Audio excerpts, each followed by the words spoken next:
माझ्या शाळेचे नाव आहे जिल्हा परिषद प्राथमिक आदर्श शाळा नंबर 1 उमदी. माझे नाव आहे समीक्षा रामेश्वर पाटील. मी आता 4थीत शिकत आहे. मी वाचलेल्या पुस्तकाचे नाव आहे शाकुंतल. हे पुस्तक वाचल्यामुळे मला हे खालील माहिती मिळाली. शाकुंतल हे पुस्तक सौ चारुमती भगवत या लेखिकाने लिहिले आहे.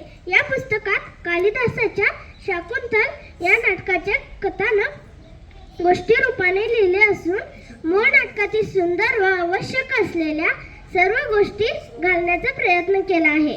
कालिदासाने मनुष्य स्वभावाचा पूर्णपणे अभ्यास केलेला असावा.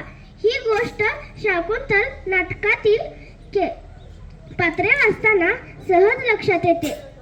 शाकुंतलेतील पद्मे ही शैलीच्या दृष्टीने अप्रतिम आहेत. या पुस्तकाच्या मुखपृष्ठावरील चित्र सुंदर आहे. पुस्तकाची भाषा सोपी आहे. अनेकदा हे पुस्तक वाचावे असे वाटते. हे पुस्तक खूप छान आहे. धन्यवाद.